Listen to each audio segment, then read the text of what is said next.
Hello and welcome back to the Art of Creative Business. You've probably heard me mention energy management quite a bit on this podcast. I thought it would be worth taking some time to really explain what I mean by this and why it matters so much for creative entrepreneurs. Here's the thing. You might have amazing time management skills. You might have your calendar color-coded, your tasks prioritized, your systems in place. If you're still exhausted though, if you're still hitting that wall of burnout, then time management isn't actually the problem. So let's talk about energy. I started my business as an occupational therapist in Cape Town back in 2017. Like many business owners just starting out, I didn't really know what I was getting myself into. I had the skills for my trade, sure. I knew very little though about what it actually means to run a business. A lot of it was trial and error. When you're just starting out, you say yes to everything. You don't really take yourself into account when you plan your calendar. It's more about getting the most done in the shortest time possible. Squeeze it all in, make it work. That can work initially for a while. If you want to run a sustainable business though, at some point you need to start taking note of your own energy levels when planning your calendar. It's about energy management, not just time management. So what exactly do I mean by energy management? Firstly, it refers to your actual physical energy.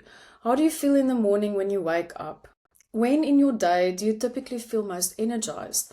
And when do you usually have a physical energy dip? These are important questions. We all have different patterns. Some of us are morning people, some of us hit our stride in the afternoon. Yet most of us plan our days as if we're robots with consistent energy output from 9 to 5.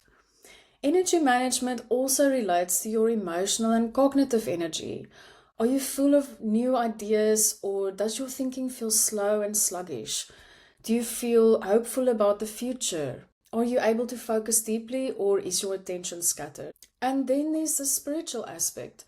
How you're doing within yourself, your current view of yourself and the world around you, your sense of purpose and connection. All of this influences how you make decisions in your business and how you manage day-to-day tasks. Now, this is important if you're any kind of business owner, but it's especially important if you're a creative who runs your own business. Why? Because you are your business. There's no way to separate the business from who you are as a person and how you function in the world. Thinking that you can is exactly what leads to burnout. If you've come from a corporate environment, you might be applying the same always-on mentality to your business. Here's the difference though. Now you're employee, manager, marketing department, and creative director all at once. The corporate playbook just doesn't work when you're all of these people. Many creatives might also identify with being neurodivergent, which means you're likely to have a higher sensitivity to signals within your own body and mind, as well as the world around you. Your energy levels likely fluctuate from day to day, and a challenging interaction with someone could have a profound effect on how you're doing emotionally. If you don't allow enough time in your schedule for self-regulation, you'll try to push through those challenging emotional reactions, which makes things worse, not better. So what does all of this mean, and what can you do about it?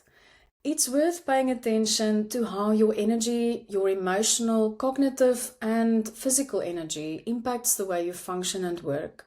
Getting to know yourself better will help you start making decisions and plan your schedule in a way that actually supports the natural ebb and flow of your energy. This might mean blocking out Monday mornings for deep creative work when you're fresh, or acknowledging that after a networking event, even a good one, you need recovery time, not admin tasks. It might mean recognizing that you can't do client calls all day and then expect to have energy for your own creative practice in the evening.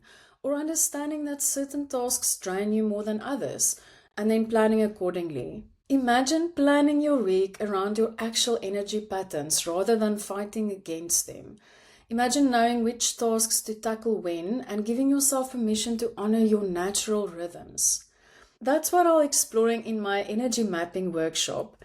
If you're in Edinburgh and interested, I'm running one again on the 24th of January. It's limited to 8 people and we'll map out your unique energy patterns together. Check the show notes for the link to book. Speaking of honoring your energy and natural rhythms, I want to let you know that this is going to be my last podcast episode for the year. I'm heading back home to South Africa to spend quality time with family over the holidays. I've made the decision to properly step away from the business during this time. No podcast recordings and no just quickly checking emails, actual rest. And here's what I want you to hear. If you're listening to this and thinking about your own plans for the end of the year, you have permission to do the same. You have permission to close your laptop and to not be available, to spend time with the people you love without your phone in your hand. Your business will still be there in January and your clients will understand. Honestly, you'll come back so much more capable of doing good work when you've actually rested. So if you need someone to tell you it's okay to take a proper break, here I am telling you it's okay. It's more than okay, it's necessary. I'll be back with new episodes in January. Until then, take care of yourself, pay attention to your energy, and I'll see you back in the new year.